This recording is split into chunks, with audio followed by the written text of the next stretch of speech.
the size of that compared to the cat's head. That would be a fig.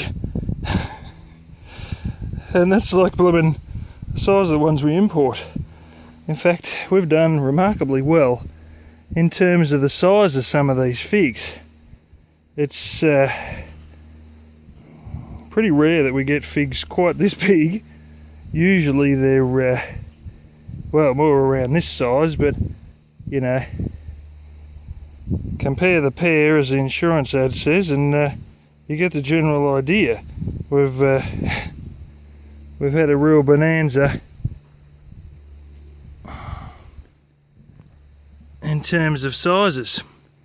I can't actually believe that that's really like the size of something that you'd find in some overpriced imported figs. But yeah, we had very little rain, so long and short of it is, I believe it didn't put many figs out for the first flush, because we got these and one there, and some of these had a few bird bites. There was about another 4 or so that I ripped off the tree that were pretty much destroyed, maybe 5. Very small amount for the first flush, but what we have had has ended up being really big, because when they first come out it was dry, but then it rained quite a bit, so these grew fairly large. Second flush is going absolutely ballistic in terms of numbers. I mean, look at this little thing here. What do we got there? 1, 2, 3, 4, 5, 6, 7, 8, 9, 10, 11, 12, 13. Just in that one little cluster of leaves.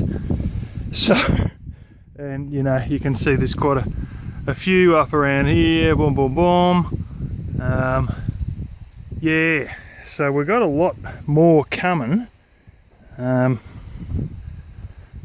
Whether how well they go depends on the amount of water draining onto the tree, most likely.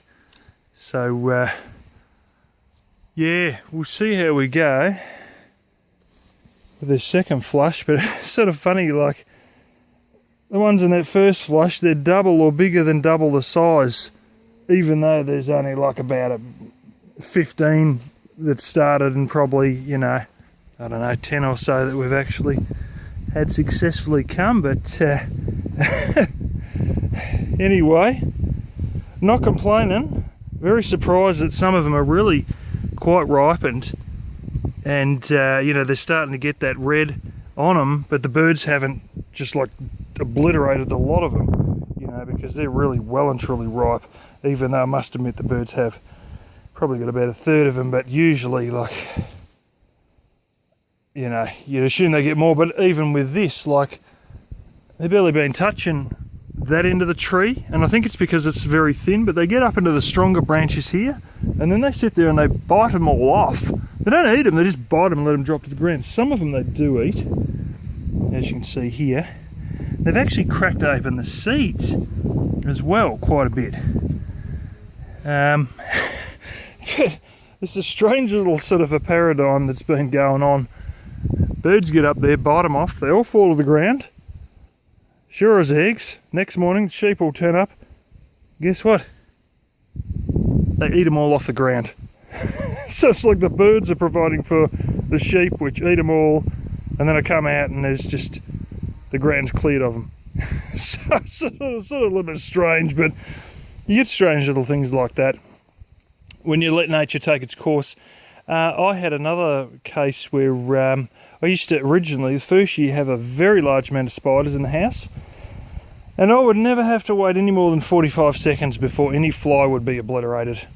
Sure as eggs, you know, some it was 15-20 seconds. You just put up with them for that little bit of time. Sure as eggs, bang, hit a spider web, bang, you see the bloomin' spider come out, wait till it stops buzzing for a second and clunk, inject, that's it, no more fly. You never even worry about these damn flies. It was like this whole little, you know, equilibrium occurring inside nature itself, and you just let it all play its part, and you just, it'd work. That's sort of strange. Like, you know, there's always a, well, I'm not saying that all problems, you know, have a manufactured solution, or a manufactured solution to a problem, and the solution causes the problem. And sometimes, it's unrealistic to think that you can just leave things alone and they'll work themselves out, like weed problems. And other times, there's just this little predator-prey circle and things just work themselves out anyway. So yeah, and the same goes for mouse issues, which I am rarely using any bait because something else is taking care of any of these mouse problems that may occur because they don't make it to the house without being eaten. Isn't that right, Putty? Yes.